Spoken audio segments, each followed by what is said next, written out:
Mesdames et messieurs, bonsoir et bienvenue dans votre journal local. À la une aujourd'hui, c'est le début de la semaine de la mobilité et Tisséo en a profité pour effectuer la première sortie du futur tramway sur toute la ligne. Entre les expulsions de Rome et celle plus récente du jeune Ali, 3 ans, décidé vendredi, les associations toulousaines se mobilisent. Et enfin, l'ensemble baroque présentait ce matin sa nouvelle saison. Nous y reviendrons à la fin de ce journal. Et on commence tout de suite ce journal avec la 9e édition de la Semaine européenne de la mobilité. L'événement entend inciter les Toulousains à adopter une démarche éco-citoyenne pérenne en privilégiant les déplacements doués alternatifs. On écoute tout de suite Pierre Cohen, député maire de Toulouse, qui nous parle de cette semaine. C'est une semaine chaque année qui nous permet à la fois d'ouvrir un certain nombre de lieux, de sites, permet aussi d'avoir des débats, des échanges et des messages. Et nous avons profité cette année de l'arrivée du tramway, de montrer que Toulouse avait besoin, en complément de ce qui existait avec le métro, d'avoir un tramway qui à la fois renforce le maillage de transport en commun, mais surtout aussi pose la question du transport dans la ville par rapport à un métro qui laissait encore la voiture omniprésente. Et c'est l'occasion de réfléchir sur les différents usages et en particulier comment on peut partager la rue avec la voiture en offrant le transport en commun, mais aussi de faire les pistes cyclables, d'avoir aussi une piétonisation du centre-ville. Alors, cette semaine, il y a la traditionnelle fermeture du centre-ville aux voitures. C'est aussi un certain nombre de rencontres et de stands qui permet, autour de la venue des anciens tramways, puisqu'on a réussi à trouver les derniers tramways qui roulaient sur Toulouse dans les années 1950. Et donc, ça permet autour d'une animation, autour des stands, autour des débats, autour des discussions sur faire bien connaître ce qui va se passer avec l'arrivée du tramway. Donc ce sont, une semaine assez complète avec, non seulement de la réflexion, de la prise de conscience, mais aussi des pistes à ouvrir pour la place du transport en commun dans la ville. Semaine de la mobilité toujours, c'est le tramway qui sera le héros de cette 9e édition. D'abord à travers une exposition d'omnibus et d'anciennes rames rue Alsace-Lorraine, mais aussi avec la première sortie du futur tramway sur toute la ligne.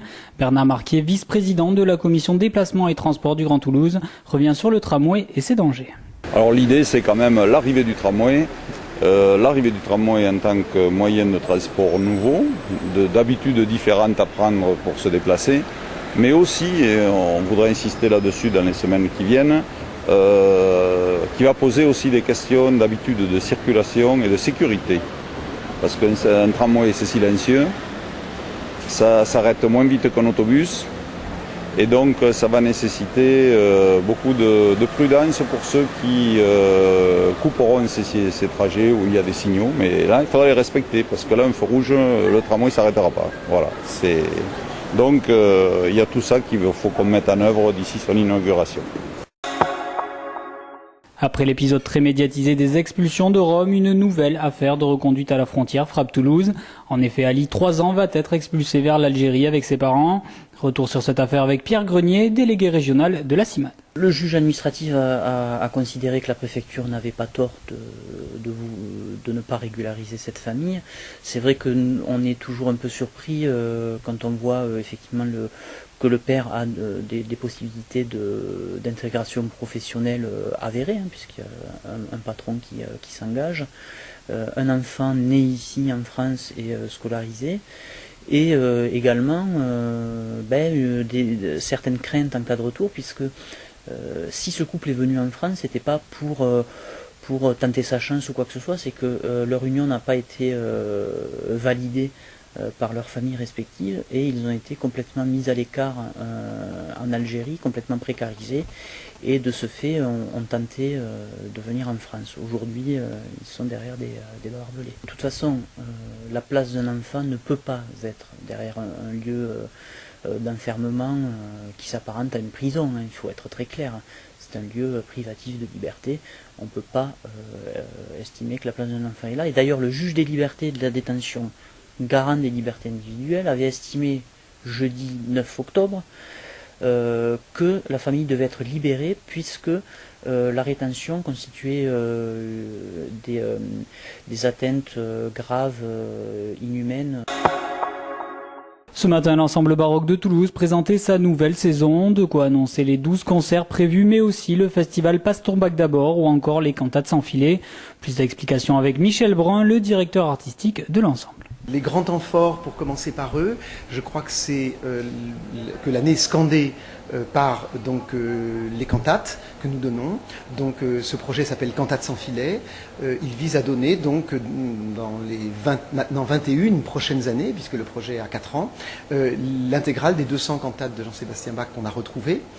À raison donc d'environ une dizaine par an. Cette fois-ci, cette année, il y en a un petit peu moins.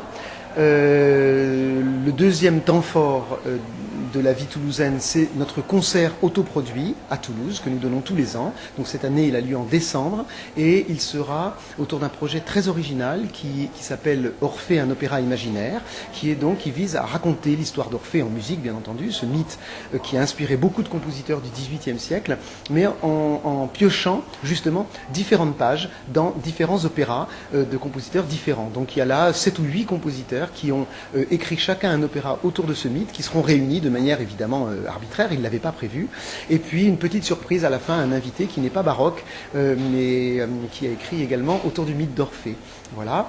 Et enfin, bien entendu, le troisième temps fort, c'est le festival Passe ton bac d'abord, que nous donnons donc comme tous les ans pour la 4e année l'année prochaine, donc en juin, a priori les 11 et 12 juin prochains. Voilà.